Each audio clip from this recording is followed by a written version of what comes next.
Hello, everybody. My name is Ty Bernicke, and I'm going to talk to you a little bit about whether you should take your Social Security early or not. To understand if you should take your Social Security early or not, I think it's important to understand two variables. One of the things we're going to talk about is called the break-even age.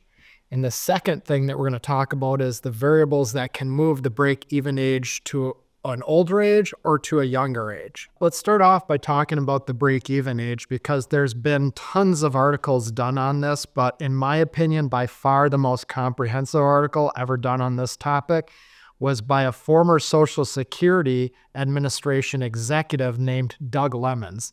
So years ago, Doug Clemons wrote a research article for the Journal of Financial Planning, and the research article was on the break-even age. And essentially what the break-even age means is if you're comparing whether to take your Social Security at 62 versus 66 or at maybe 60 versus 70, how many years, what age would you have to live to make it beneficial to delay taking your Social Security to these older ages versus the young ages? And what he did is he looked at a number of different variables, like what will future tax rates look like?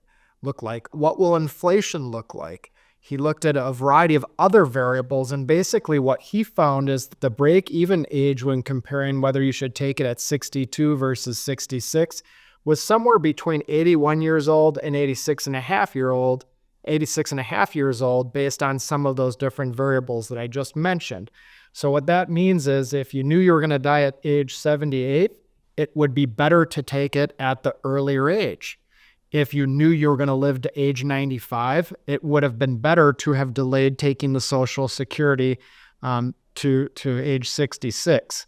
And again, if you're going to compare 66 versus 70, you can see the break-even ages with all those different assumptions are a little bit later. So you'd have to live longer to justify this decision. And again, you could compare a whole bunch of ages. You could compare 62 versus 70, 63 versus 65. But for the sake of his article, which was, again, the most comprehensive I've seen on this topic, these are what he compared, and these are the break-even ages. What's interesting is when you look at the male life expectancy for somebody who's 62 years old, it's 83 and a half. For a female, it's 86.2. And then you can see what if a person is currently age 66, what their expected life expectancy is for that and age 70.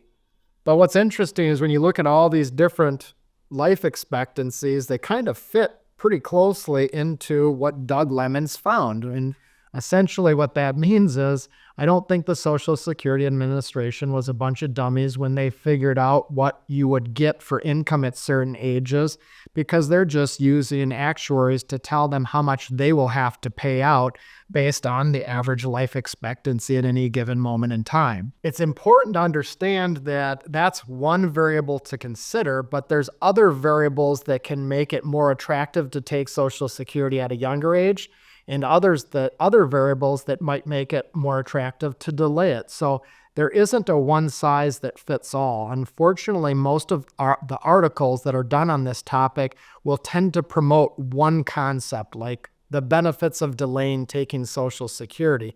In reality, everybody's different, every marriage is different, and even the couples within the marriage can greatly sway which strategy is the best for that unique married couple. But if some of the different variables that I have written about in an article that I did years ago for Forbes on this topic was if you have active income before your full retirement age, which for most people is 67 now, well, your Social Security would get reduced, and that would hurt you a little bit. If you're worried about the Social Security trust fund and its solvency in the future, which you should be because it's projected to run out within the next 12 years or so if changes aren't made, that would be an argument for taking your Social Security earlier to get your hands on your money while you can. If you have a dependent child or children, that's free money that you get if you take it early. And if you decide to take it later, you can't go back and get that money that you've lost. So that's a big reason why many people who have younger children will take their Social Security early if they have dependent children. Your life expectancy and health status If you have a short life expectancy or you're in poor health, that's a reason why you might want to take it a little bit earlier, all things being equal. And vice versa. If you have a long life expectancy and you're in great health, well, that kind of pushes the pendulum the other way and makes it more attractive to take Social Security at the later retirement ages. But there's a ton of different considerations. The rate of return you're going to make on your investments comes into play. Inflation considerations. If you need health insurance prior to the age of 65, Social Security counts towards your modified adjusted gross income, which can make the cost of your health insurance actually go up. So that's a factor.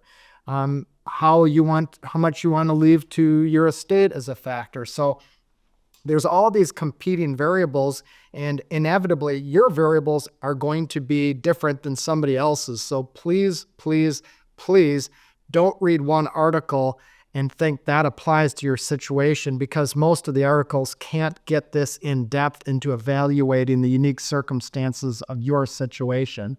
With that said, if you have any questions or would like to schedule a quick 15-minute call on this topic, you can either click on the description or you can visit our website at www.bernicke.com. Thank you.